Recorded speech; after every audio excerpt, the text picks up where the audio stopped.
Hello and welcome to a Loyalty Cup discussion. Andy and I are coming at you with a follow-up to our last week's Mandy video. We are talking the 9 or so things that you might have missed in Mandy. A few Easter eggs, a few hidden gems. Yeah, so let's jump in.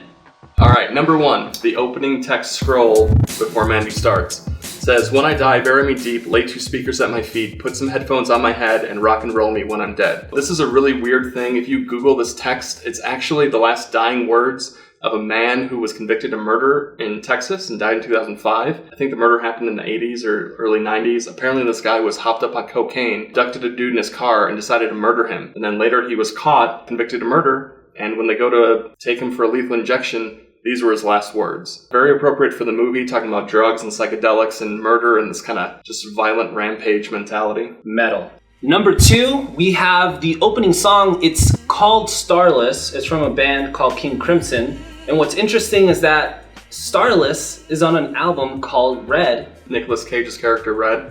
And the thing is, it's not arbitrary. They make a point in the title sequence to say, opening title sequence, Starless. As the movie progresses, you start to realize this cosmic journey that Red goes on. Everything really does become connected as you go through the film. Number 3, the Beast Sword. There's a lot of contention online whether this is a sword or an axe or what to call it. But literally the director said it was based on the F from the band Celtic Frost. So the F in their logo looks just like the sword. The director is quoted as saying, "I wanted it to feel almost like a manifestation of Red's insanity. Instead of just a weapon, it was like a crystallized object of his grief." You know, and this is something that some of our commenters pointed out in the comments. So I'm actually going to read off here from, I am going to murder this user. Geirklind. Geirklind, if you want to correct me on that. Thanks for the comment. Thanks for the comment. Pronunciation key would be awesome. He says, "It's meant to represent several things. It's also an axe since Nick Cage was a lumberjack, but it's also a scythe at the same time." He goes on to say some other things there, but there's some flexibility in understanding what the axe is and what role it plays. Well, and if you want to say it looks like a scythe or a sickle even, there's a reference where Mandy says she sees the Reaper coming, and Red almost becomes like a real Reaper with this weapon throughout the rest of the film. Number 4. The chemist. There's a lot to unpack on this one. So when Red first encounters the chemist, he's actually shown making blotter acid, which is a type of acid that you soak a tab of paper onto so that you can use it as the applicant. In this scene, he's dipping it in with his bare hands, which would give him a trip that would last an insane amount of time. He would go completely delusional. But then you also see him lick it off his fingers. So if you're paying attention to things like that, you understand that had to be intentional, and also this guy is something other than human because nobody could be able to withstand that sort of interaction with it. Yeah, he seems to be telepathically communicating with Red, but it could just be a huge trip in his mind and he's reading Red's body language. And so to back up a little bit, you see them give Mandy one little eyedropper of this and she flips out. And then you see one of the demons drink a whole glass of this and he's fine because he's a demon now. In comparison, Red takes a little taste off his finger and he trips out. And something that he sees on the trip, actually, another connection to the chemist is that radio tower. You see it for a split second and you might miss it if you blink, but that is how he's able to know what direction to head and how he eventually lands with the chemist, who ends up being his guide to the next part of his journey. So a lot of people are confused as to how Red gets there, but it's all through this cosmic connection that kind of leads him towards the chemist. Another thing that kind of goes on in the chemist layer is that you see the tiger that is kind of been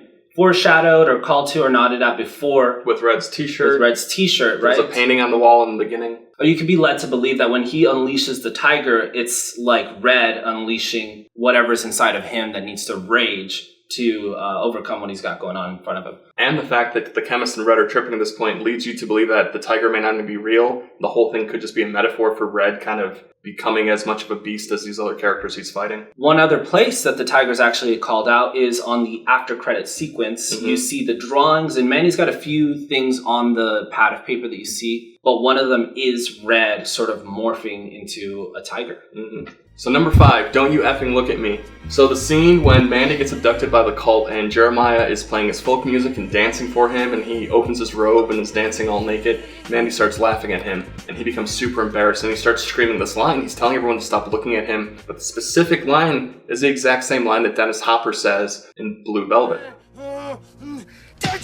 fucking look at me! Which is also like an extremely unsettling scene. It reminded me a lot of it because that Dennis Hopper character is exuding this sort of embarrassment, similar to Jeremiah in the scene in Mandy. When Dennis Hopper's yelling at Isabella Rossellini in that scene, you realize that he's this weird leader. He's kind of a psychopath himself. He has this kind of gang of guys that follow him around, and it's very similar to Jeremiah's character in Mandy. Cool. So there are a lot of instances in this movie that could be considered from influences on Panos, right? And a lot of directors do this, right? They're influenced by another one, and so they give these little nods inside of their movies. We're not going to mention them all. We just thought that this one was a particularly cool one.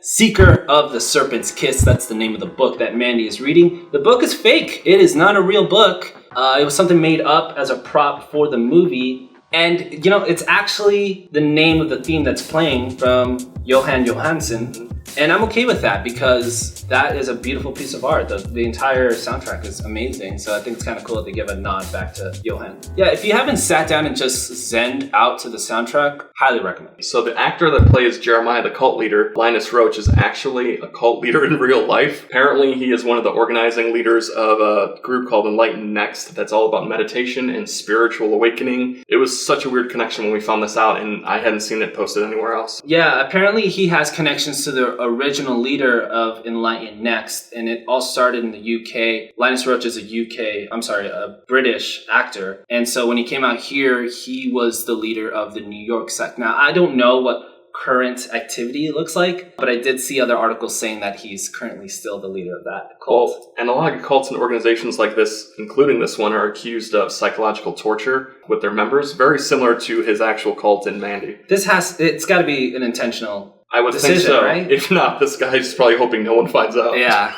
Oh, God. It is like connecting some threads that are kind of happening within the movie, really a theory. To me, this whole movie is kind of Red's cosmic journey to go from being starless, which is referenced by that track from King Crimson, to being somebody as close to the stars as you can get when you see that interplanetary sort of vision happen at the end. I think it's the very final shot. It looks like you're on Mars or something. The landscape has changed from what you were introduced to before. And what's interesting is that, you know, that in-between is sort of this person that he falls in love with. He starts starless, but then you see that he's in love with somebody who didn't have the heart to kill starlings in a story that she tells halfway through it. All these little names just seem really intentional, right? It really lends to this idea of them speaking and existing in this interplanetary spiritual sort of plane. Even when they're laying in bed, Mandy mentioned she was reading a book on the universe, and Red says, "Oh, that big book you had," just implying that she has a huge book full of knowledge about the universe, and they have a conversation about their favorite planets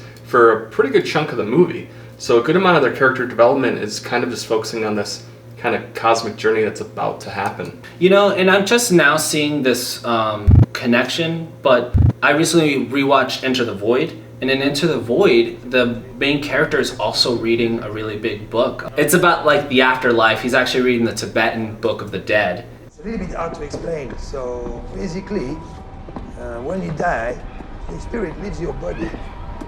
And that's kind of what starts off this crazy trip. And both of these movies are those sort of experiential, you gotta zen out with the movie and just ride along. So it's interesting that they both use this sort of book motif, you know, of diving into something, trying to scoop up this knowledge and then taking that ride. And even when Mandy dies, I think there's contention whether or not she was tripping and continuing on this weird cosmic path, or if she became this spiritual goddess that was helping Red through his journey for the rest of the movie. And I think these ideas come from the hallucinatory illustrations of the woman pulling the dagger out of the beast, which is obviously supposed to be Mandy and Red.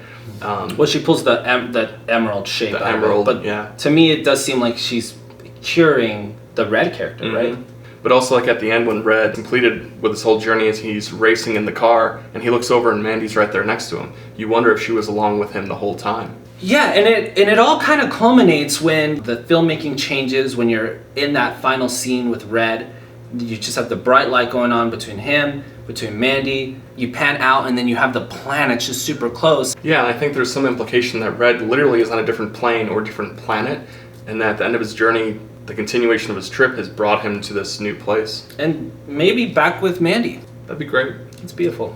So definitely let us know if there's anything we missed. Leave them down here in the comments. And if you like what we're doing, if you love movies the way that we do, please clack the subscribe button that's right there. Otherwise, thanks for joining us and good night. Good night.